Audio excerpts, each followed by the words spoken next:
theory, February 29 is supposed to give us an extra 24 hours. In our dreams, we could all spend that spare day by putting our feet up with a good book, having a little more mummy and daddy time, or finishing that project stagnating in the garage. If you really did have a spare 24 hours suddenly given to you, how would you best spend it? What does your heart truly desire?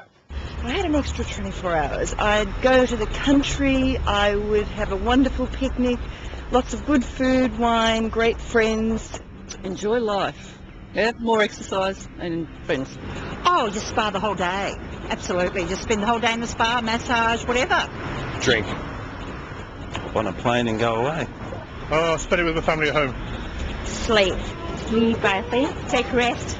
Probably go to the beach. Shopping. I go for a walk with the dog. Helping somebody. Going on holiday. Just a short holiday. Well, since few of us managed to find time in our hectic lives for the things we love, we've asked life coach Kate James to join us on the couch this morning. Good morning, Kate. Good morning, Kate. Jim. Hi, David. What would you do with an extra 24 hours?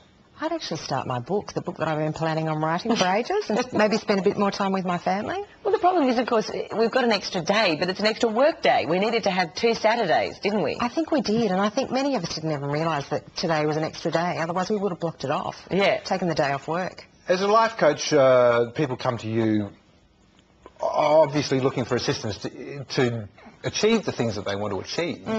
What most commonly are they desiring?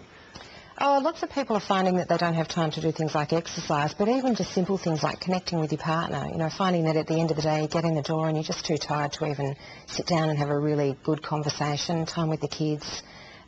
People want to sleep more. A lot of people are finding that they haven't got time for their, you know, the social life that they had prior to being, you know, in family situation, busy work, all of that. So it's basically simple things. It's interesting, I mean, those vox pops that we just saw, they were the simple things. Sleep, massage. Or booze, as you know, or drink. Yeah. That was an interesting one. Usually you can find time for that. But yeah, wine doesn't take too long. Exactly. I would have thought that people coming to you or with an extra 24 hours would hopefully attempt to do something extraordinary. Well, yeah, and some people do, but really when you think about it, those projects take even longer. You've got to actually plan for them, and that's probably the main thing that I do with my clients is help them plan for the extraordinary projects. This was my question. So how do we do it? Because, I mean, aside from upstaffing and hiring someone to drive your children to school and someone to clean your house and someone to wash your car and do your job, I mean, what do? There's only 24 hours in a day. That's right, and I think that this is the most difficult thing. We have to prioritise how we use the time. The best place to start is with a bit of a life plan. So to think about what do you really want from your life, not necessarily just now, but in 2 years' time or in 5 years' time.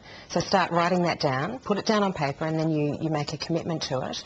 And then schedule into your diary time for the little things that help you, you know, little steps along the way. Sorry. I was going to say, do you find that people generally, because to me you sit down and think, gosh, where could I find extra time?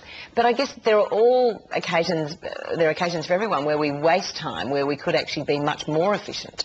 Yes, I think that's right. And a lot of people come to me when they have been talking about something for a long time and procrastinating. So they say, you know, just that first step. I mean, you know what it's like. Well, you guys probably don't do a BAS statement, but I have to do a BAS statement. Yeah, and I procrastinate with that for weeks and weeks and weeks and leave it to the last minute. But if you just get stuck into it, often that's all it needs. Yeah. And are we too hesitant to reward ourselves?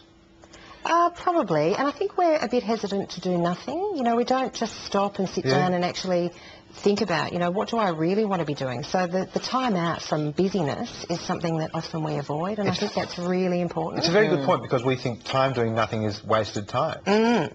But we should approach it differently, shouldn't we? We should think of it as essential. Yeah, creativity occurs when you just stop and reflect and, you know, sit down and do nothing, but most of us don't do that. So in terms of creating more time with our partner, what should we do? Well, you know, it sounds awfully contrived to say put it in your diary, but, you know, schedule a date night. It's not such a bad thing to do. Or schedule a weekend away a couple of times a year with your partner and find someone to look after the kids. I think all of that is really important.